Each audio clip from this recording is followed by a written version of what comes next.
Let's go. I think we're good to go. All right, guys, welcome. First of all, from the top, Manchester United is winning the league in 2028. All right, Manchester United is winning the league in 2028. Okay, and then also, what is going to happen?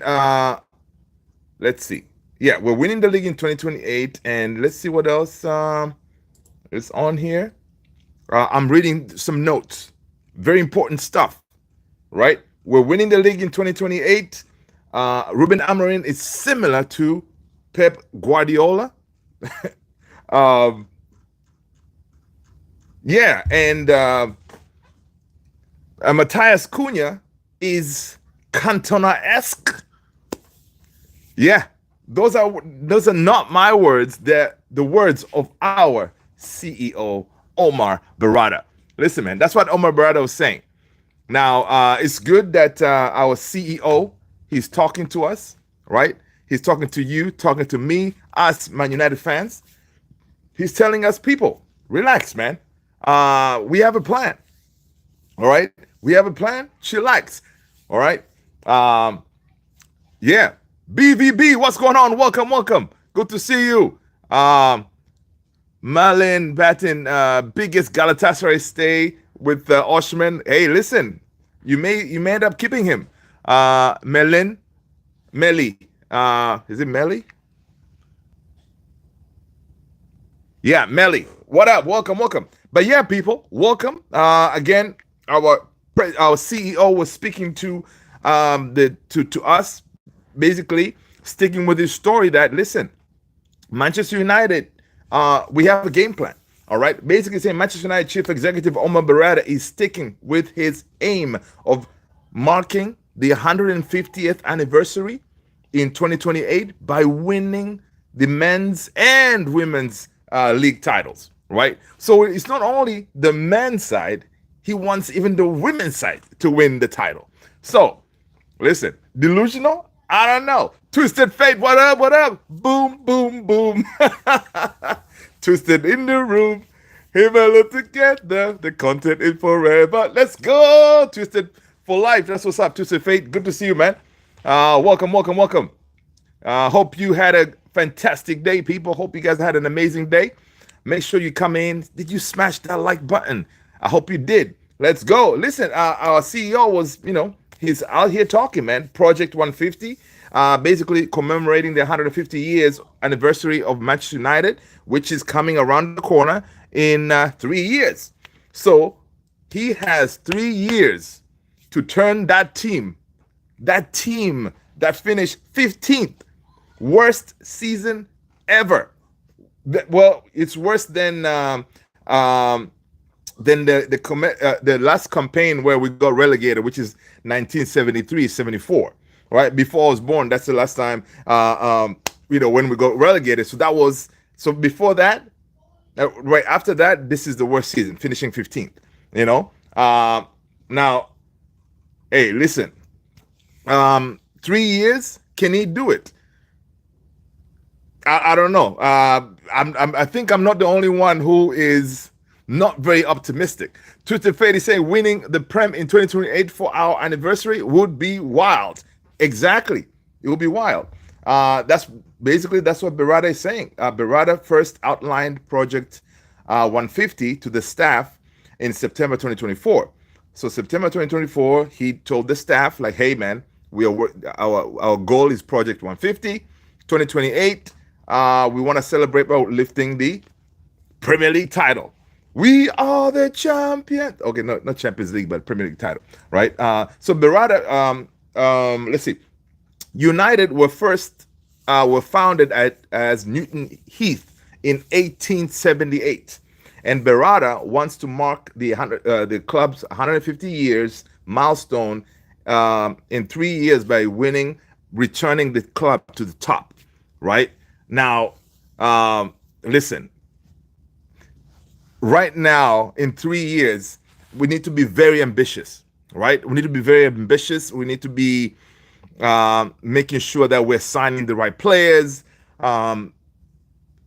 and if you look at the clubs around us, it's it's going to be tough because right now we're seeing Liverpool going mad, right? Liverpool, we see now they're linked with Alexander Isak, Milos Kirkic. They just signed him for like 150 million. So Liverpool, they're going to build stronger and stronger and stronger, right? And the likes of Arsenal, I know Arsenal does not win anything. Yes, I know, but I think they're going to fix that this time around, where they're going to sign a striker, right? I don't think it will be Jokeres. It looks like they're leaning more towards Sheshko, right? Even though there were reports out there like, oh, Jokeres prioritizes Arsenal. It's neither here nor there. But according to reports right now, we see that what Jokeres did not really tell United he didn't want us.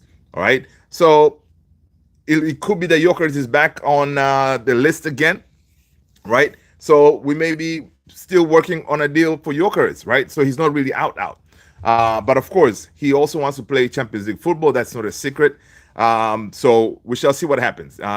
Most likely, if Arsenal do not go for him, there's really nobody else that would. Well, there may be other teams, but as far as the Premier League, Chelsea, I don't think they'll be going for him, right? They may want somebody else. They already signed Delap. Liverpool, they're going for Isak, for example. Who else is out there? Chelsea, not Chelsea, I mean Arsenal, they're looking for Sheshko. So, Jokeres may be out there. And you know what? I'm still going to take him, all right? Even though these reports were like, I'm prioritizing Arsenal, I'm still going to take the guy. We need goals. Right, we need goals. So, okay, this report continues saying that this is he was being interviewed on that fanzine United We Stand, which gets published on Wednesday. Berrada says it is better to aim high than have no target at all. So he's saying, listen, we're going to aim high, man. We want to aim high because that is our goal. As Manchester United, we need to be competing at the highest level, right? So basically, he's saying that, listen, the whole plan of this is to establishing a series of targets within a time frame so we can focus our efforts and energy on that goal. All right. Oh wow, Berrada is only 47 years old. Interesting. I thought dude was older than that. But anyway, can the team? Andy Mitten was the one who was interviewing him. Was like, so can Manchester United win the Premier League title by 2028? Berrada was like, of course. All right. We just finished 15th, and it seems an impossible task, but why not aim for it? All right. Why not do everything in our power? Right. So are they doing everything in their power right now? I mean, fine. They did sign us Matthias Cunha early doors, right? Cunha's in. Berrada, what's up with the Buemo deal, man? Come on, get it done. But anyway, he does talk about the whole transfer situation, but he does say that they're trying to emulate Barcelona or something. In this report, he's saying that in 2002, 2003, a year before Berrada joined Barcelona, they finished sixth, 22 points behind champions Real Madrid. In an example of how quickly fortunes can change, they won the Champions League 3 years later. All right. So he firmly believes it can be done. All right. All right. So we have 2 or 3 summer windows to build a team to start competing to win the Premier League. Right. 2 or 3 windows. Now, ideally here in those 2 or 3 windows, you want to make sure you keep your manager, because if you keep on chopping and changing managers, it is not really going to help. People, smash that like button if you haven't done so already. Let's see. Twisted Fate saying Sir Alex Ferguson finished 11th, 2nd, 11th, and then 13th in his first 4 years. Most people don't know that. See facts like that. That's solid. Exactly. Right. It's it can definitely be done. Clips. YT. Hello, Michael. Sir. How are you, Clips? Good to see you, man. Hope you're good. Pep Fleurs, absolutely deluded. United aren't winning the Premier League for at least another 10 years. The team is that far behind others in the league. Hey, Pep Flores, listen, you're right. We finished 15th, eh? So, but my CEO thinks, it may take a couple of transfer windows to build a solid team that can compete. All right. And he continues on this article. I'm reading from this is from the BBC. They posted that interview he did. He's saying, listen, nobody is saying we don't want to win it until then, right? We are setting ourselves a target with a specific time frame to go and aim for it. All right. So that's what we're doing. All right. Now, Berrada accepts that his comments following the Europa League final defeat by Tottenham, he estimates a cost of 80 million to 90 million in revenue, which was a loss, right? And obviously, they had to cut a lot of jobs. Yes, he accepts that that was definitely something that, yeah, it hits him big. And he did not expect that when Ruben Amorim took over, it is going to be this bad, right? They knew it was risky to bring him in mid-season, but they did not expect it to be this bad, right? Let's go, Clips. What are your thoughts on PSG winning the Champions League? Oh, I loved it. Honestly, I loved PSG winning the Champions League, mate, because um, it's a young team. Again, it shows that you don't necessarily need to have all these superstars to win to win the Champions League. PSG had Neymar, Messi, Mbappe. They couldn't do the job, but now with kids, they're cooking. Oscar Sanchez, what's going on, man? Good to see you. Hope you're good. Hope you're good, Oscar. Guys, welcome. Smash that like button if you haven't done so already. Pep, he says, I think that I can run a marathon in my head, but actually doing it is a different matter.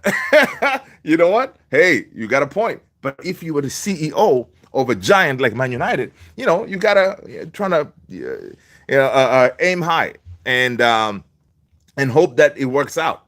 All right. Let's see. Um, so yeah, on this article it says, yeah, we're a little bit we're still distracted with all the issues around the men's first team, but we're committed to making the women's team very successful as well. So the goal here is for both men and women team to be successful, right? And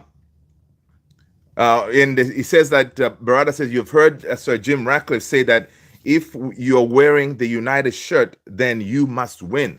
All right. That's exactly how I feel, he says. A club of our scale has a responsibility to grow football in general and contribute to women's football as well. So, yeah.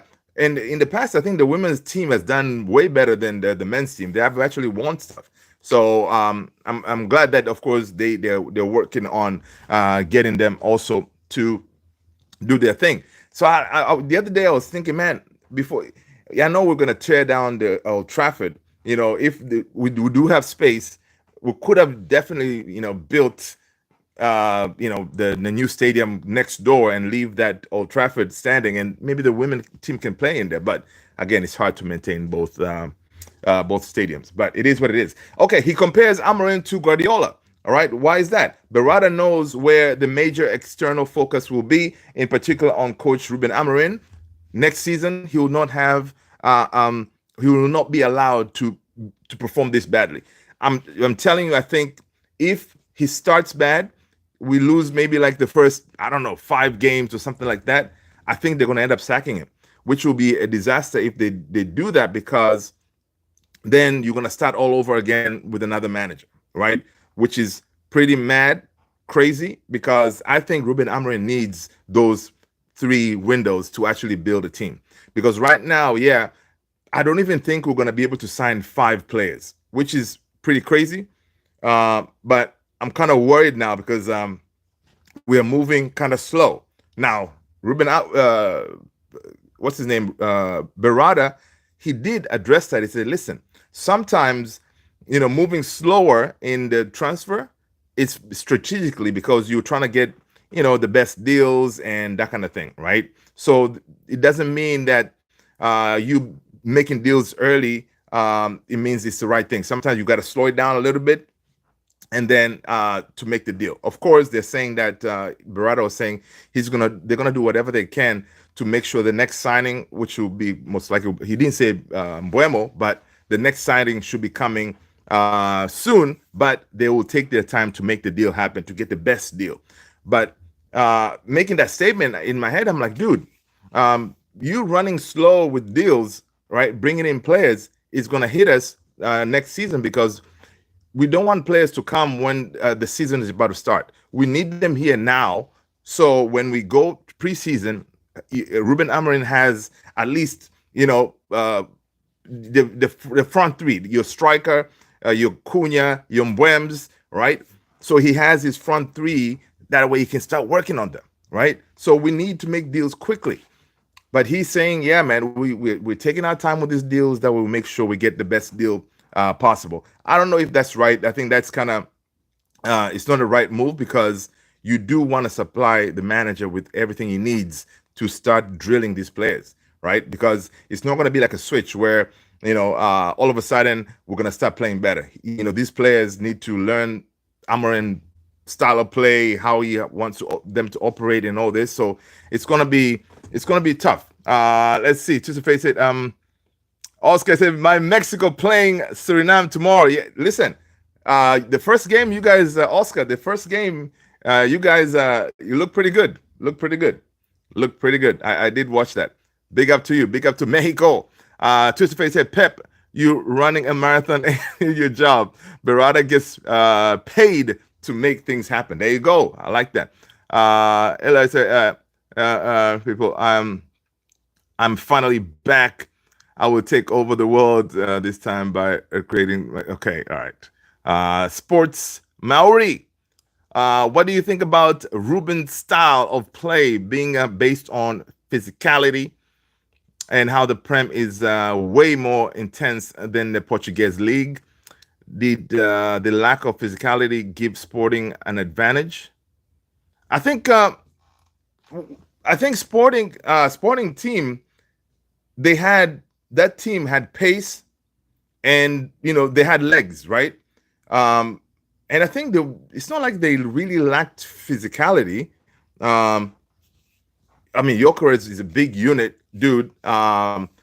Ignacio was not like the smallest people, but they did a lot of that team had a lot of legs, and again, he was able to build that team to play the way he wants to play, right? The tens stretch the width of the attack, So again, Berrada knew that by bringing this guy who plays a completely different style of play, it's going to be tough because these players do not fit the purpose. So the idea here is, in order for Ruben to play similar to the way he was playing in Sporting, even though the league is different, he knows now that what kind of players he needs, right? He needs legs. Like, for example, I like really the signing of Dogu, even though he's not the finished product, but you can see that dude can run for days, right? He can run for days. It kind of reminds me of a Mendes from PSG, not quality-wise, but that running back and forth, right? And I really wish we signed Mendes, man. But it is what it is. Yeah, so eventually Dogu is going to get better, but he has that physicality, that thing, he's not going to be, he would be chopped. He will go down. He will just quickly jump up, continue running, doing one of those like aggressive. He keeps on playing very hard. So we need more of the Drogu type of players, who can run for days, right? And I think that's what we're gonna do. Of course, Cunha can. It looks like he can do that job. Buemo is again that player who can very technical. Again left-footed. He can play with both, right? So yeah, I mean it's going to be something, but again, they have to back him. They have to back him and get him his players now. Get him his players now. Stop doing this whole haggling and nickel and diming, trying to save a penny here and there. Get him his players, man. That way, and we can start cooking. Let's see. Twisted Face say, yeah, it ain't my job, but my point is about being realistic. Yeah, but the thing is, Pep Flores, imagine if he was being realistic and say, you know what? Yeah, we're planning to win the Premier League in the next 10 years. imagine the amount of backlash she would have gotten by making a statement like that. Because you may be right, thinking that okay, maybe in the next 10 years we can win the Premier League again, but you can't really make those statements, especially you at Man United. You at Man United, you expected to win the Prem every season, kind of thing, because that's how it used to be. But of course, ever since Sir Alex left, we haven't been able to do that, right? So again, he has to be, as you say, delusional, but you also have to believe that with the proper resources, proper, having footballing people making football decisions, recruiting better, fix the culture, it could actually work, right? We saw last season, Nottingham Forest, I think, right, season before last, they were almost in relegation territory, right? But this time around, this season that just finished, they were able to get to, I think, did they qualify for European football? But they were able to get up there, I think, to top four or something like that. So it can happen, right? It can happen. Because again, guys, we got to remember, it could be a blessing in disguise. Next season, one game a week, when the likes of Man City, the likes of Liverpool, Arsenal, all of them, they're playing their little Champions League games. We're gonna be training. All right, we're gonna be training. Nice. We're gonna be relaxed. Less injuries. Hopefully, we're gonna be ready for them. So yeah, I'm being optimistic here. Where when they're going up there, flying all over the place to play their European games, we'll be at home, honing our skills. Sharpening our knives, getting ready for them. Right. So it could be a blessing in disguise, man. And just by that, it could very well help us to climb the table a little bit quicker. But again, we need those weapons. He needs those weapons, especially a proper striker. Oscar Sanchez said that Man United looking like me in my football manager save, except I'm using 1860 motion. Oh, okay. Oh, look at you. That's what's up. Twisted Fate, he said, Pep, the job like you have to delusional saying it's impossible. It doesn't work in a big club. Yeah, see, that's true. Fate, you sound delusional. Go back to sleep. Listen, man, Twisted Fate, he can see it. He can see that we are going to get back up there, up on that the hilltop. You watch us, all right? You watch us next season. That's why you want to accomplish things, Pep. Oh, you guys are funny. Sporty Maori.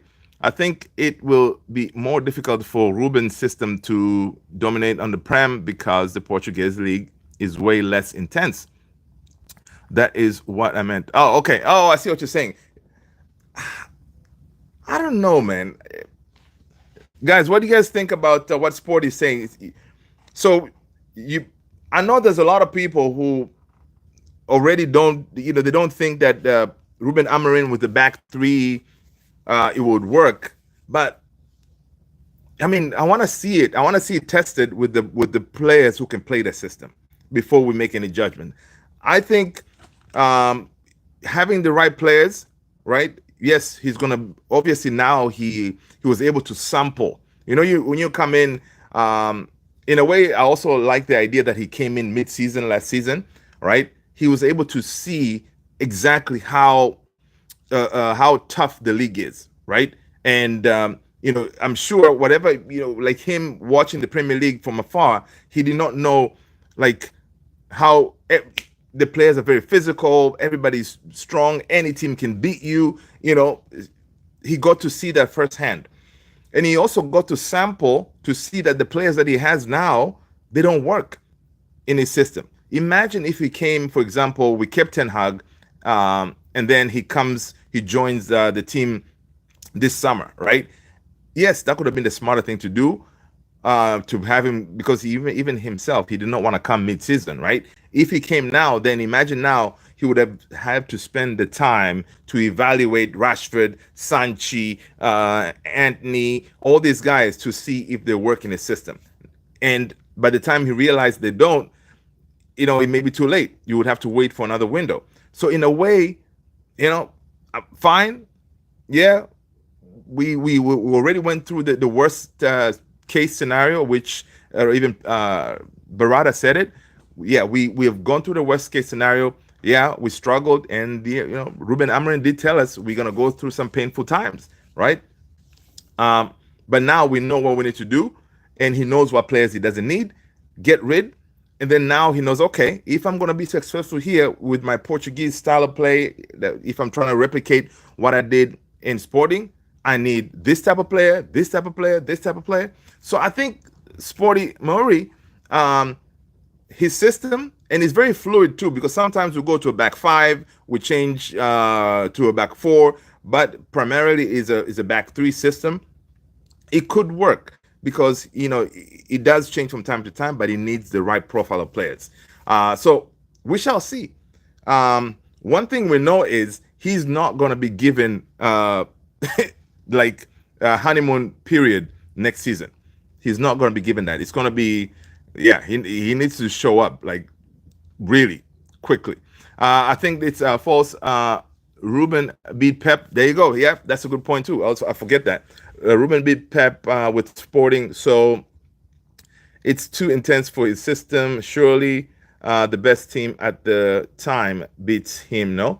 Good point. JP, what's going on, man? Was Berrada high on on the blues or what? Hey, listen, man. The man was telling us, all right? He was telling us that 2028 Project 150, it is alive and well. All right, you got to believe in the project. All right, the title 21 is coming, people. In like a couple of years. 21 is coming in about 3 years. All right, so hang in there.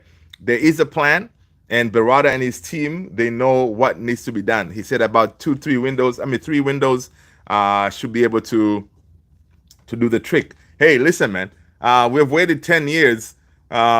Right? Ever since Sir Alex left, was it 10 or something? So what is 3 more years to see if he's delusional or not? All right. Now, of course, making statements like that, they could come and bite you in the culo, and making also another statement like, hey, listen, he's very excited with signing Cunha, and Cunha kind of gives him that Cantona vibes, I'm like, dude, really? Cantona? Come on, man. What if, of course, I'm not going to say what if he flops, but, those kind of statements, they're kind of dangerous because you're comparing him to an absolute king, right, in Eric Cantona, right? But I understand why he was saying that, because of his swag, attitude, the way he carries himself, being a leader. The dude is a leader, right? And, of course, he's kind of a bad boy, too, in Matheus Cunha, right? So that kind of thing. Because when we signed the Cantona, it was like that. People were like, yo, Fergie, why are you signing this guy? He's always in trouble getting red cards, but he came to United and he killed it. So, and Berrada was like, listen, man, he's so excited about the signing of Cunha because he knows, he has a feeling that the fans, us, we're going to love this guy. And I kind of tend to agree with that because after watching some of his day in life when he was at Wolves, you can see that what kind of guy he is, man. He's gonna fight for us, and that's what we want. We want players to come in who are gonna fight, and it was his dream to come to United, to play for United one day. He's living his dream right now, right? So, yeah. Wolf. What's going on, Wolf? Edits, Flamengo crushed the best Brazilian. People, smash that like button, man. Smash that like button. Thank you so much for being here.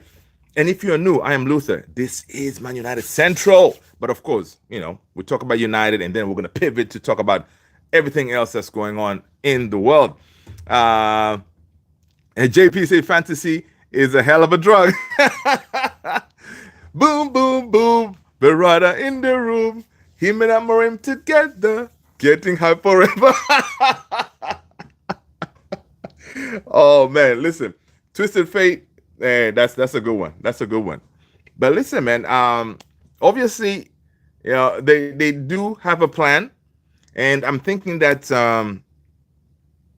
in this journey that we're going, I have a feeling that Amorim, I feel he's the right guy.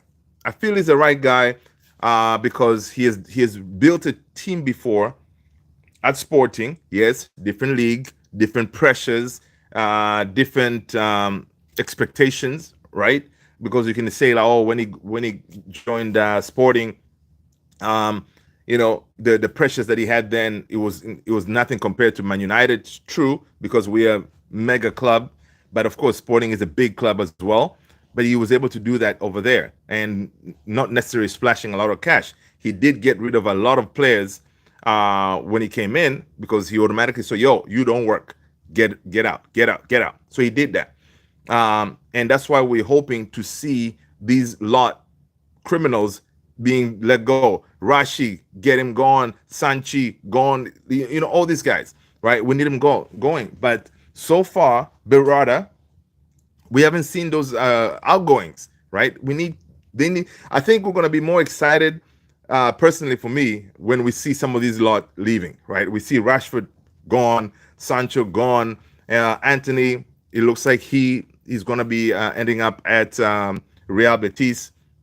We need to see the back of these players because obviously going on tour in a plane and then you see Rashford over there on a plane smiling, Sancho in there smiling as well. That will piss me off, right? I'm tired. I don't want to see them. Okay, Luke Shaw is injured again. Come on, man. Come on, really? I'm so glad we finally got rid of Lindelof. Lindelof, after I don't know how many years that guy has been at the club, right? He's finally gone, right? Ericsson is gone. Good. But again, they left for free. Typical United, right? But big news today, we did make a signing, right? We did make a signing. Someone agreed a new deal, right? Right? Our number 3 goalkeeper, Tom Heaton. Tom Heaton, he agreed a new deal. So Tom Heaton is going to stay, people. How are you feeling about that? Tom Heaton said, you know what? I'll hang out. And I think Tom Heaton has the best job, man. He can just chill, be be there in training and all this and collecting that paycheck. No, not being thinking like not any responsibilities. If you need it, you jump in, but no, you can just chill, collect a paycheck, and I like Tom Heaton, man. And some of the games I think he played rather than Bayern Deer or Onana, I think some of those games we would not have lost because Heaton is a proper goalkeeper, right? He's a proper goalkeeper. Let's see. So Tom Heaton is staying in case you missed it, people, because he was on that list of players that were going to be let go. But also they had said that they're discussing to give him, I think it's a 1-year contract as an extension. So so Heaton is staying. Sport Maury saying that, what about how Ruben is great at dealing with the players, media, and people in general? Just compare him with Mourinho that got second place and got sacked. Yeah. Being honest and transparent is key in Ruben. Yeah. And that much, I honestly like the dude, man. The way he handled the British media, incredible. Because the British media, those journals, man, they are ready to kill you, but he was he kept them in check, kept them informed. He kept us as fans informed. He's a very good communicator, right? Some people get it, back then, before him, obviously Ten Hag was not a very good communicator.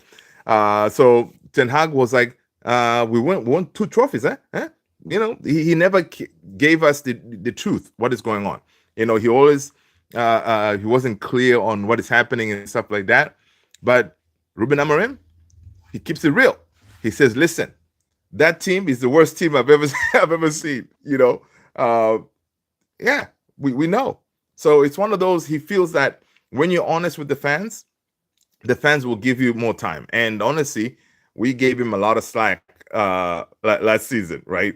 I don't think he's going to be awarded again next season because now people are going to be heavily on his case. But yeah, Tuesday face Rashford and Sancho uh, aren't in the playing Luther. Listen, I really hope, man. Okay, Amorin is making them swim, so they miss the games. Oh man, yeah, but you guys want to come on tour with us? You, you are? Yeah. You can swim to America. All right. Oh man. Hey, listen. I wouldn't be surprised, man.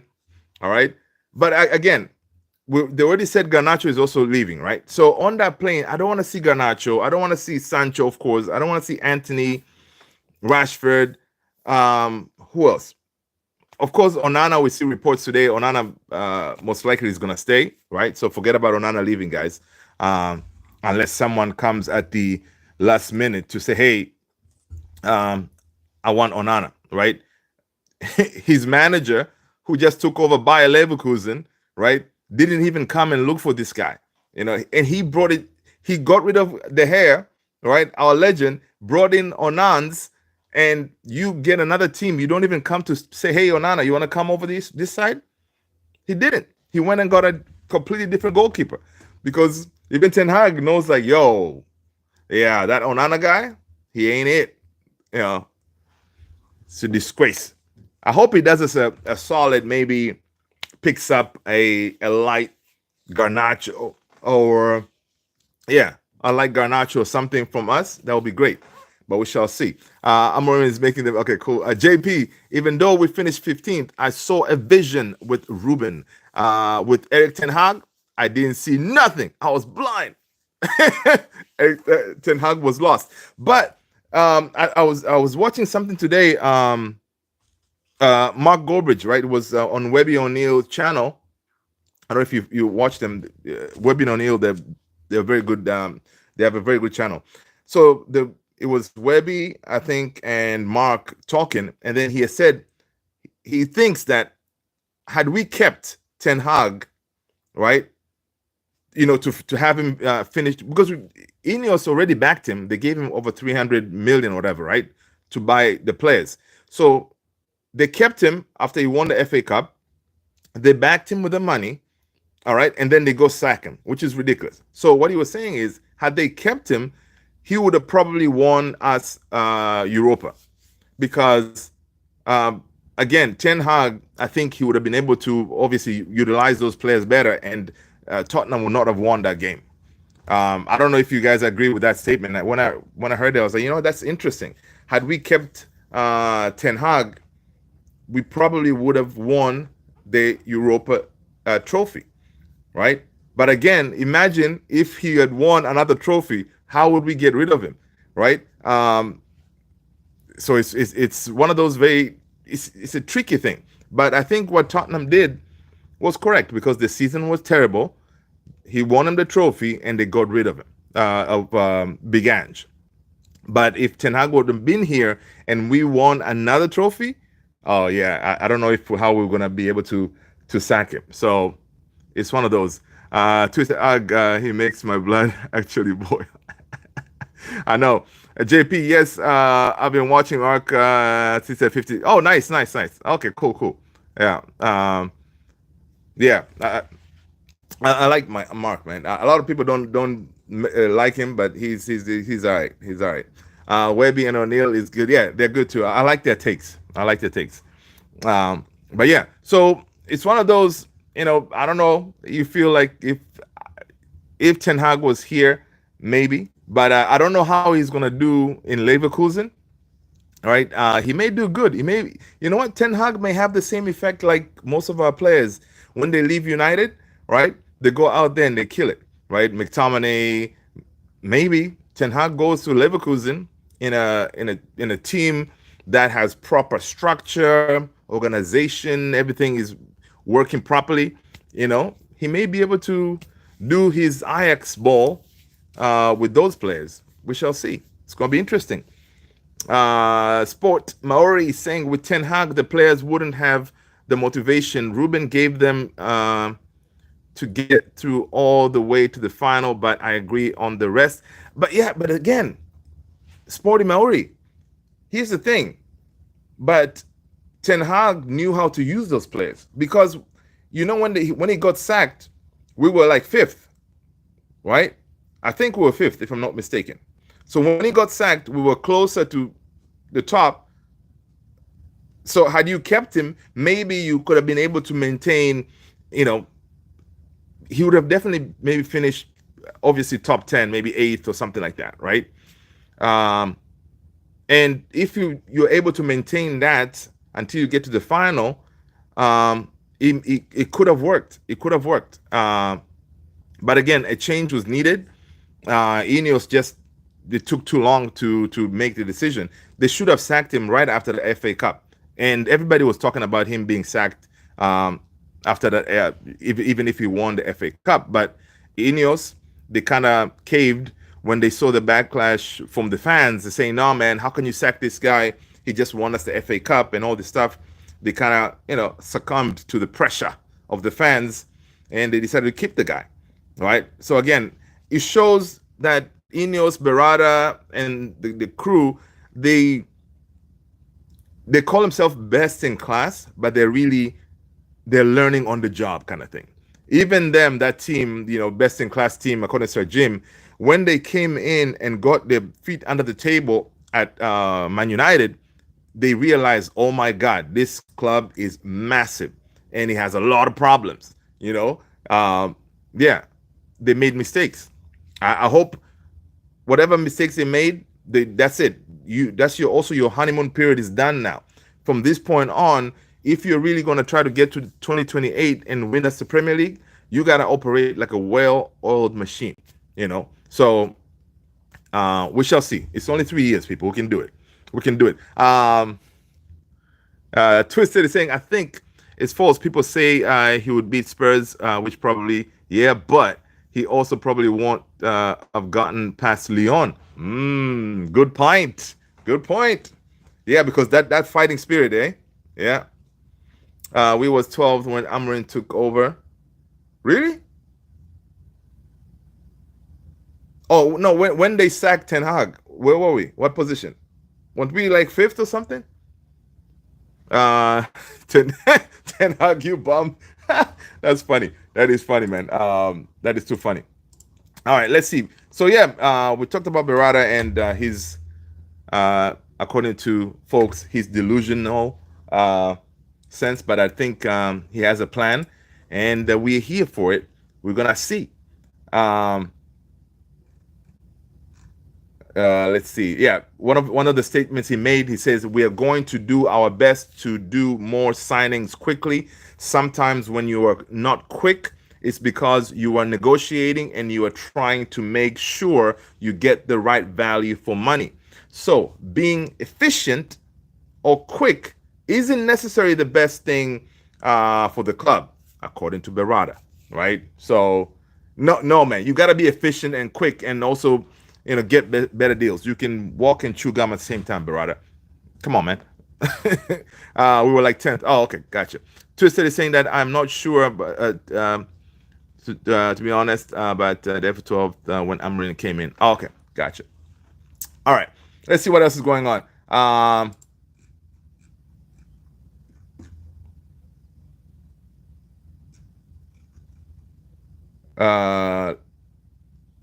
And did you guys see that the news about Malik Fofana? Do you remember Malik Fofana? The Lyon young player, the winger. Dude, I remember when he came into that game, man, he was fire, right? The Lyon winger, yeah, he was fire. So apparently there's some reports here from Le Coupe that Manchester United have a strong interest in Lyon Malik Fofana, right? Fofana is said to be a boyhood Manchester United fan. Just okay, how much is he gonna cost? Report is like close to 40. Some of these people, we gotta remember, right? We're gonna be linked with all these players, but we gotta be able to decipher the the news like when it's crapola. How are we gonna? With what money are we gonna try to sign Fofana? We haven't sold anybody. You know, it's one of those. You see this report like that, you're like, come on, man.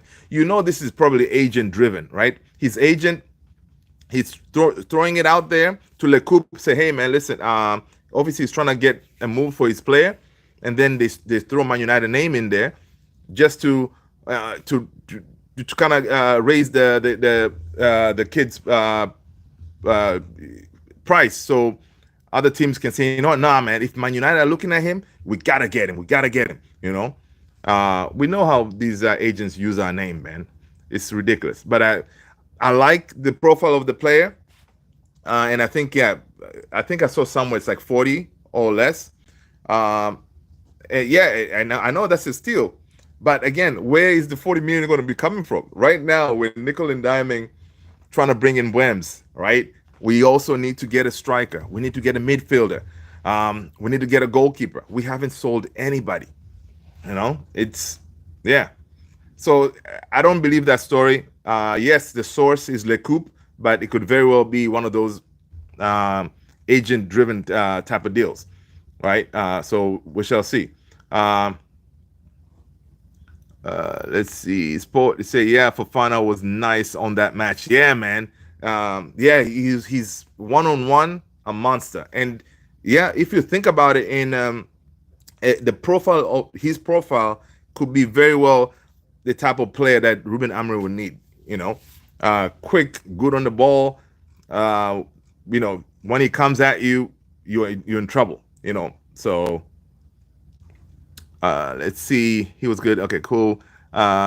Let me call the Saudi prince for funding real quick. You know what, Twisted Fate? Do your job, man. Just do your job. Make the call. All right. Um, let's see other news. What are we seeing? Where are we on Buems, man? Of course, Brian Buemo is. All the reports are saying Manchester United have had encouraging talks with Brentford about signing Brian Buemo. Uh, with just a small gap remaining on a fixed fee. The player has already agreed personal terms, right? So this is according to Rudy Galletti. I think Brian Buemo, for sure, he's going to be our player. He's definitely going to be our player.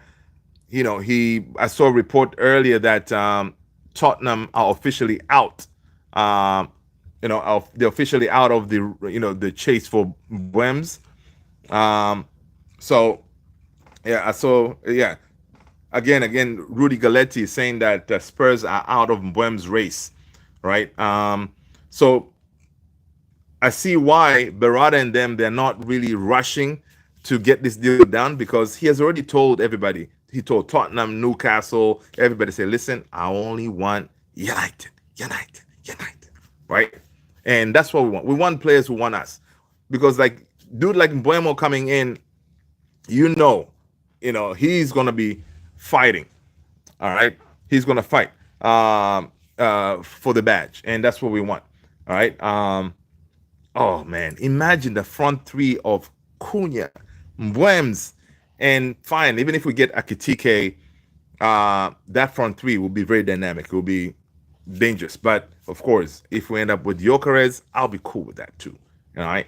I'm not gonna be one of them folks to say, you know what, now Gyökeres, you decided to prioritize Arsenal, man. Now, I'm not gonna be that guy. I will welcome Gyökeres with open arms.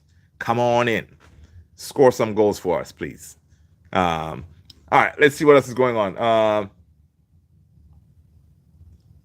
Alfredo Padula, another good source, is saying that selling Rasmus Højlund will be difficult for Manchester United this summer, considering how much they invested in him initially. He is attracting interest from multiple clubs in Italy. Both Inter and Napoli like him a lot, right? Yeah.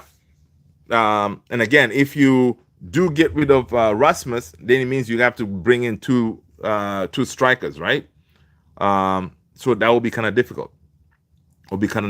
So I don't know. I'm in a way, if we bring in I don't know, Osherman, Jokeres, for example, those two, I would like to hold on to Rasmus because he can be the understudy, right? He can be the understudy. Finally, he can hold bench and say, okay, this is how you need to operate when you are leading the line. But also, same token, I'm excited the fact of having Mbwems and Cunha to create for Rasmus because honestly, one of our biggest thing at United as far as our number nines, being a number nine at United is like a graveyard shift. You got to be able to fend for yourself, kind of thing. So, but now you have these two who can, do the heavy lifting. Oh yeah, I would also sporty Maori. I would also like the idea of Mbwems, Cunha, and Xerxes. That would also look nice. That would look nice as well. But of course, Xerxes is not a 9; he's a 9.5. Yeah. So we need that 9-9. But I think Xerxes next season, hope that he stays healthy. I think he's gonna look really good because before he got injured, you could see Xerxes was getting into the groove of things, right? You can see his willingness to actually run and fight for the ball and all this stuff. So yeah, I think he's gonna do well. I think my grandma scored more 1v1s with me than Rasmus fake Holland. Hey, listen, man, I feel you. Your grandma had skills, has skills, you know.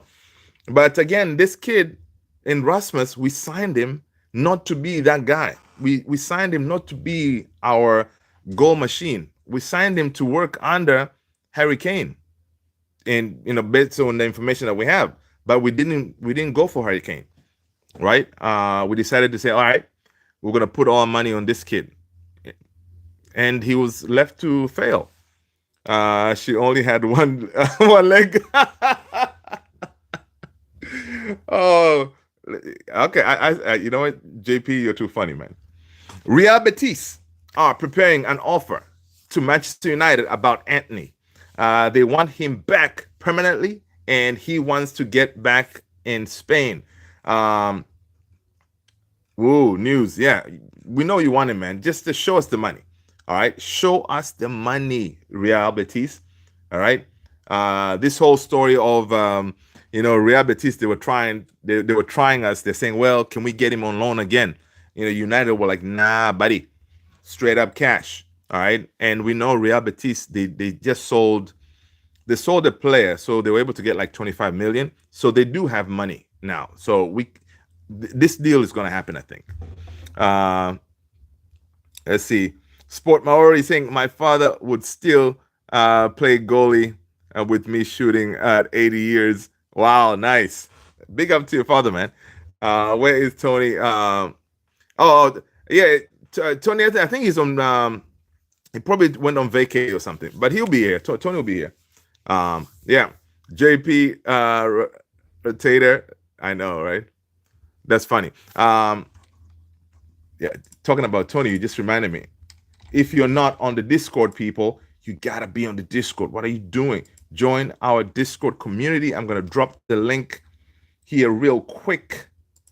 That way you cannot say you don't have the link to our Discord community. It is right there. All right. So easy. Just copy that link, drop it on your browser, and you can jump on the Discord. And that's where we usually hang out when we are offline. All right. Let's see what else is going on in the news, man. Let's see what else is going on.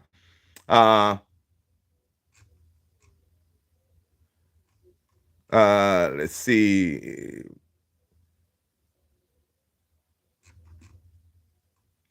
And another crazy news, right? Juventus striker Dusan Vlahovic wants to join Manchester United, and he's pushing for the move.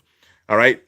So this Vlahovic guy, right? He wants to join United. This guy is getting paid close to like 300K, right?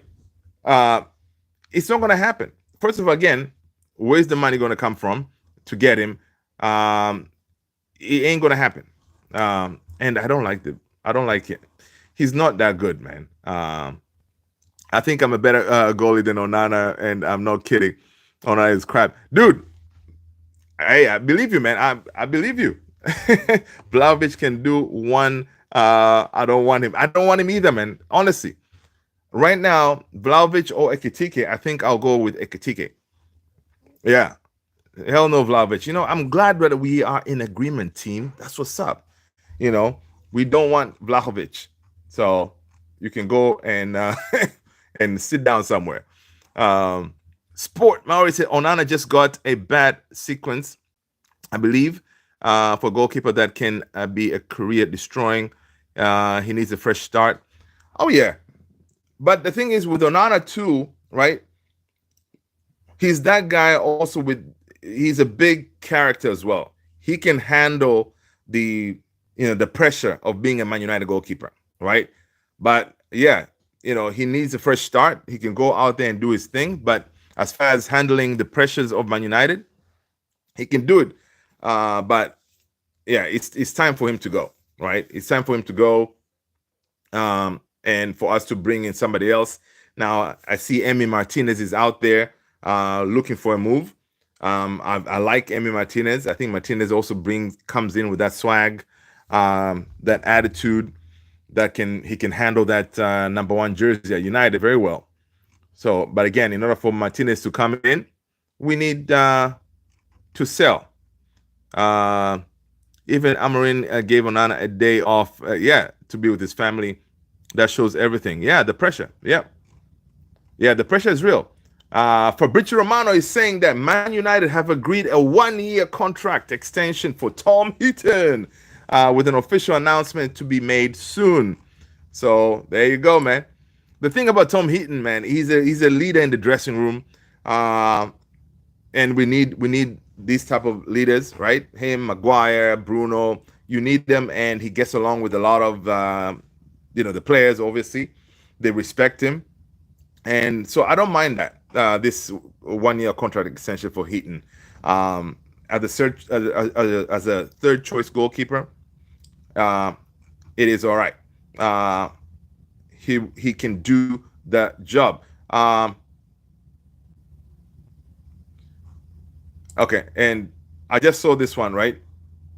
Former Manchester United chief scout Mike Brown on Mason Mount. There's a possibility Manny Mace is sold. They put a lot of stock into getting him fit again and getting him back to where he was, right? He played a number of games in success back to back, but I think Amorim has made the decision that he doesn't think he's good enough. So if they feel they can move him on, there's enough interest. All right, who wants Manny Mace? I mean, if someone is out there who wants Manny Mace, man, they can have him, right? They can have him. So we shall see. United will do the same thing with a few of their fringe players if offers are made. They've got Cunha and probably Mbeumo coming in to play in those positions. So that is a sign of where he ranks in the squad, right? Good point. All right. So Mike Brown here, our former chief scout, was saying we already brought in 2 10s who are definitely going to be starting in front of Manny Mace, right? We're going to be playing once a week. So, yeah, if somebody comes for him, get him out of the club, and please give us our number 7 back. Because, again, we cannot go another season where Manny Mace and Luke Shaw, they're hanging out in that medical bay at Carrington, playing cards. We cannot afford that. Let's see. Mihalo, what up? How are you? How on earth is Wirtz worth 150 million? Transfer market price is ridiculous. Oh, yeah. That's mad, man. Liverpool, big up to you all, but he is a baller. Florian Wirtz, he is a baller. Big up to Liverpool for signing him. I just hope, let's wait and see if Graham Souness and them, they're going to start saying, oh my God, 150? He better perform. Florian Wirtz need to perform each and every day for that price tag, because Graham Souness and them, they went after Pogba and everybody because, of course, he's a Man United player, I want to see if they come with the same energy um, for Verts, right? The only thing I can say is Mount lacked is the and last matches of the season was pace. Yeah. Other than that, he was good in my opinion. Oh yeah, no, Mason Mount in an Amorim system, he could work, right? He could work, but his injury record is just terrible, right? So that's the only thing that is kind of worrying. And right now, you know, Sir Jim and Ineos, they want to make sure like the players they're signing, the players are going to be available to actually play instead of just holding bench and collecting a paycheck, right? So they're making smart signings, uh, players who are fit, less injury prone, like Cunha and Buems. Their injury record is pretty good, right? Knock on wood, right? So that's what they're doing. Dogu coming in, Diogo Leon. I'm looking forward for Diogo Leon, man. I'm really looking forward to him coming in. I want to see what he's all about. But of course, Diogo Leon is gonna. He may go. I think he's gonna come to the U.S. For preseason, so I can't wait to see him. But I don't think he's gonna make first team next season. They may start him with under 21s to see, and then maybe promote him later on. But he's another one that is I'm very excited for. I see reports that apparently Victor Yokeres agent offered him to Real Madrid. Real Madrid was like, hell no, forget about it. Let's see what else we got going on here.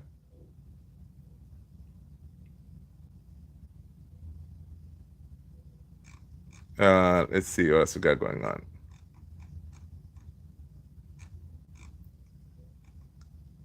Manchester United have inquired about the availability of Eintracht Frankfurt forward Ugo Ekitike. This is according to the Athletic, right?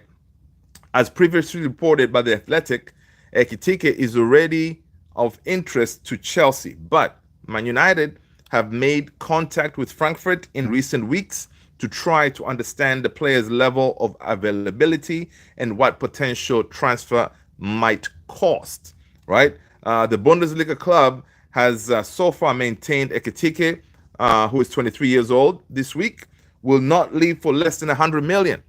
All right. Albeit they are willing to be flexible around the structure of the deal. If we sign him for 100 million, that will be the most ridiculous signing I've ever seen, because it will be again another Rasmus type of deal, right?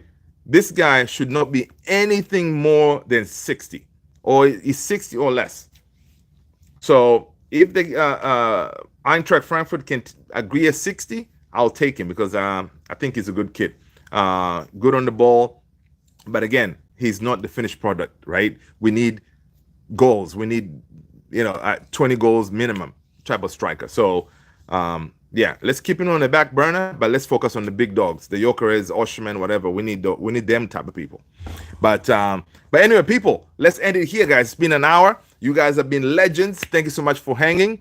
Yeah, we'll see what tomorrow brings us. All right. Take care of yourselves, guys. Stay blessed. All right. See you in the next one. Peace.